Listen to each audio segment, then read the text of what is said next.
بسم اللہ الرحمن الرحیم۔ ناظرین اکرام، السلام علیکم ورحمۃ اللہ وبرکاتہ۔ اس کرۂ ارض پر اللہ تبارک و تعالیٰ نے انسانوں سے پہلے جناتوں کو بسایا تھا۔ وہ انسانوں کی طرح ہی ایک قبائل، ایک نسل کی طرح تھے جو آپس میں لڑتے اور مرتے تھے۔ اس کرۂ ارض پر لڑائی جھگڑا، دنگا فساد روز کا معمول تھا۔ غرور و تکبر میں ڈوبے مختلف قبائل ایک دوسرے کو نیچا دکھانے کے لیے ہمہ وقت آپس میں دست و گریباں رہتے۔ اس جوڑ کی خونریزی سے زمین لہو لہان ہو چکی تھی۔ خوفناک آوازوں سے پہاڑ و صحرا لرز اٹھتے تھے۔ خود اہل آسمان بھی مضطرب و متفکر تھے۔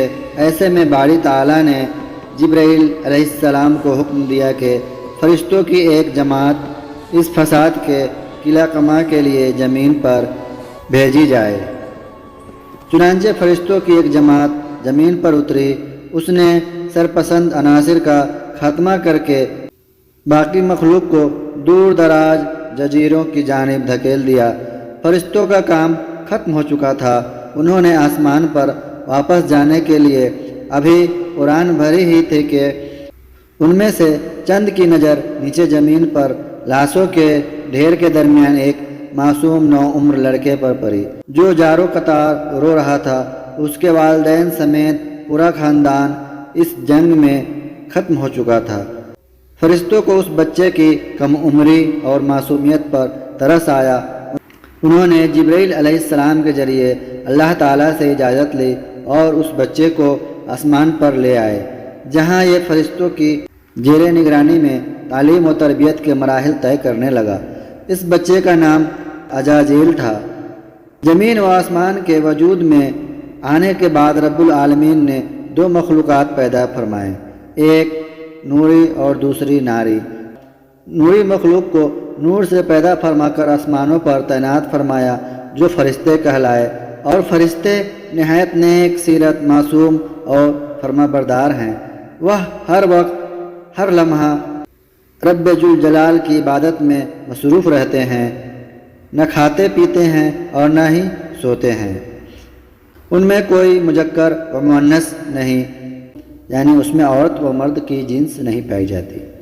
ان میں کوئی مذکر و مؤنث نہیں اور نہ ہی ان کی کوئی نسل ہوتی ہے، جبکہ دوسری مخلوق جو ناری کہلاتی ہے اسے بھڑکتی ہوئی آگ کے شعلوں سے پیدا فرمایا۔ اس مخلوق کو زمین پر مقرر کیا گیا، وہ جنات کہلائے۔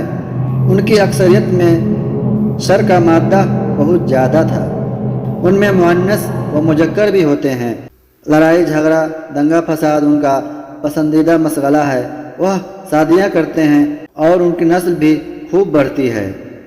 وہ بچہ جس کو فرشتوں نے اٹھا کر آسمان پر لے گئے تھے، عزازیل اپنا تمام تر وقت تسبیح و تمہید و عبادت الہی میں گزارتا تھا۔ اس کے ساتھ ہی اسے ہر علم سیکھنے اور جاننے کا شوق بھی تھا۔ چنانچہ بہت جلد اس نے فرشتوں میں اپنا ایک مقام بنا لیا اور آسمان پر فرشتوں کا سردار مقرر فرما دیا گیا۔ اہل آسمان اسے معلم ملکوت کے نام سے یاد کرنے لگے۔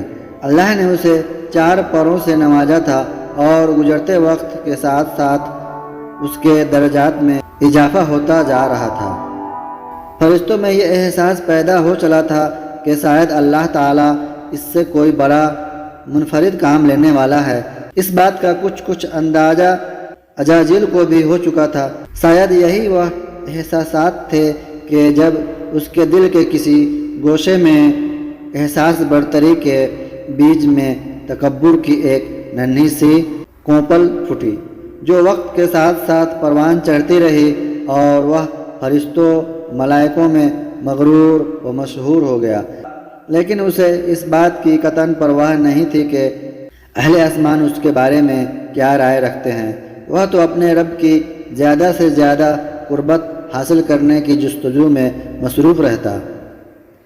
ہمارا ایمان ہے کہ اللہ تعالیٰ کا کوئی بھی کام اور حکم حکمت سے خالی نہیں۔ یہ وقت تھا کہ جب عزازیل اللہ کے مقرب فرشتوں میں اپنا مقام بنا چکا تھا، اور پھر وہ مبارک دن بھی آ گیا جب رب ذوالجلال نے فرشتوں کو مخاطب کر کے فرمایا، میں زمین پر اپنا نائب بنانے والا ہوں، جس کا ذکر سورہ بقرہ میں آیا ہوا ہے۔ فرشتوں نے اللہ تعالیٰ کا یہ فیصلہ سنا تو انہیں کچھ حیرانی ہوئی، اس لیے کہ زمین کے مخلوق کا دنگا فساد ان کی آنکھوں کے سامنے تھا۔ اللہ تعالیٰ نے حضرت آدم علیہ السلام کی پیدائش سے 2000 سال پہلے زمین پر جنات کو پیدا فرمایا تھا، جنہوں نے پہلے دن سے زمین پر قتل و غارت گری مچا رکھی تھی۔ چنانچہ فرشتوں نے عرض کیا، اے پروردگار، یہ زمین پر فساد برپا کریں گے، آپس میں خونریزی کریں گے، جبکہ ہم تو دن رات تیری تسبیح و تمجید میں مصروف رہتے ہیں۔ اللہ تعالیٰ نے فرمایا، بے شک، لیکن جو کچھ میں جانتا ہوں وہ تم نہیں جانتے۔ چنانچہ فرشتوں نے مشیت الہی کے آگے سر تسلیم خم کر دیا۔ پھر اللہ تعالیٰ نے فرمایا، میں مٹی کا ایک انسان بنانے لگا ہوں، پھر جب بنا چکوں اور اس میں اپنی روح پھونک دوں تو تم سب اس کے آگے سجدے میں گر پڑنا، جس کا ذکر قرآن مجید میں سورہ صاد آیت نمبر 71 سے 72 تک ہے۔ حدیث مبارکہ میں یہ بھی آتا ہے کہ حضرت ابو موسیٰ اشعری رضی اللہ عنہ سے مروی ہے کہ رسول اللہ صلی اللہ علیہ وسلم نے فرمایا، بے شک اللہ نے آدم کو ایک مٹی سے پیدا کیا جو تمام روئے زمین سے لی گئی تھی، لہذا آدم کی اولاد میں بھی زمین کی طرح گورے، سیاہ، سرخ، درمیانی، نرم و سخت طبیعت والے، اچھے اور برے ہیں۔ یہ حدیث سنن ترمذی میں موجود ہے۔ علامہ ابن کثیر لکھتے ہیں کہ اللہ عز و جل نے آدم کو اپنے دست قدرت سے پیدا فرمایا اور یہ بغیر روح کے 40 سال تک اسی طرح رہا۔ فرشتے جب اس کے پاس سے گزرتے تو اسے دیکھ کر گھبرا جاتے، اور سب سے زیادہ گھبرانے والا عزازیل یعنی ابلیس تھا۔ یہ اس کے پاس سے گزرتا تو اسے مارتا، جس کی وجہ سے اس کے جسم سے ایک ایسی آواز نکلتی جیسے کھنکھناتی مٹی کی ٹھیکری سے نکلتی ہے، جسے اللہ تعالیٰ نے قرآن میں فرمایا ہے کہ اس نے انسان کو ٹھیکرے کی طرح کھنکھناتی مٹی سے بنایا ہے، جس کا ذکر سورہ رحمان آیت نمبر 14 میں ہے۔ پھر ابلیس نے فرشتوں سے کہا کہ تم اس سے کیوں ڈرتے ہو؟ یہ تو اندر سے خالی ہے، اگر میں اس پر مسلط ہو گیا تو میں اسے ہلاک کر ڈالوں گا۔ یہ ذکر یہاں تک قصص الانبیاء ابن کثیر میں موجود ہے، جو صفحہ 55 پر ہے۔ اور جب اللہ نے فرشتوں کو سجدے کا حکم دیا تو وہ سب سجدے میں گر گئے، مگر شیطان نے انکار کیا اور غرور و تکبر میں آ کر کافر بن گیا، جس کا ذکر سورۃ البقرہ آیت نمبر 34 میں اللہ تعالیٰ نے فرمایا ہے۔ اے ابلیس، تجھے سجدہ کرنے سے کس چیز نے روکا؟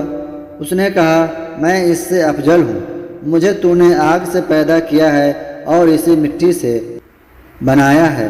اللہ نے فرمایا، تو بہشت سے نکل جا، تجھے سایہ نہیں کہ یہاں غرور کرے، بس نکل جا، تو مردود ہو گیا۔ اس نے کہا، مجھے روز محشر تک کی مہلت دے دے۔ اللہ نے فرمایا، جا، تجھے مہلت دی جاتی ہے۔ پھر شیطان نے کہا کہ مجھے تو نے ملعون کیا ہی ہے، مگر میں بھی تیرے سیدھے راستے پر چلنے والوں کو بہکاؤں گا، ان کے آگے سے اور پیچھے سے، دائیں سے اور بائیں سے، گرج ہر طرف سے آؤں گا، اور تو ان میں سے اکثر کو شکر گزار نہیں پائے گا۔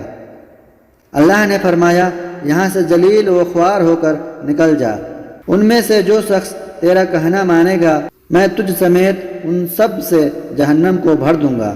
قرآن کریم میں سورہ اعراف کی 12 سے 18 تک یہ واقعہ موجود ہے۔ بارگاہ الہی سے دھتکارے جانے کے بعد شیطان عزازیل سے ابلیس بن گیا۔ اس کے غرور و تکبر کی بنا پر اس کی ہزاروں سالوں کی تسبیح و تقدیس اور عبادت و اطاعت اس کے منہ پر مار کر اسے عرش سے فرش پر پٹک دیا گیا۔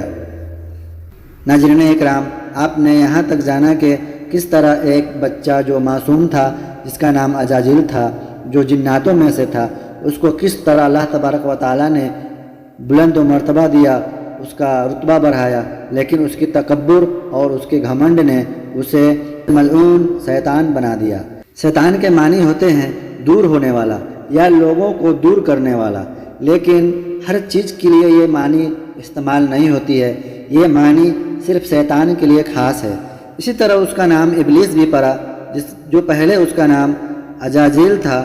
وہ جب اللہ تبارک و تعالیٰ نے اسے دھتکار کر زمین پر پٹک دیا تو اس کا نام ابلیس ہو گیا۔ ابلیس کے معنی رحمت الہی سے مایوس ہونے والا قرار دیا گیا ہے۔ اللہ تبارک و تعالیٰ نے اسے لعنتی ٹھہرایا، چنانچہ یہ لعنت اللہ علی الشیاطین ہے۔ یہ ویڈیو کیسی لگی آپ ہمیں کمنٹ میں ضرور بتائیں، اور ویڈیو اچھی لگی ہو تو لائک کریں اور ہمارے چینل کو سبسکرائب کریں اور دوسروں کے ساتھ بھی شیئر کریں۔ اس میں جو بھی غلطی ہے وہ میرے اور شیطان کی طرف سے ہے، اور صحیح اور سچی بات اللہ اور اس کے رسول کی ہے۔ السلام علیکم ورحمۃ اللہ وبرکاتہ۔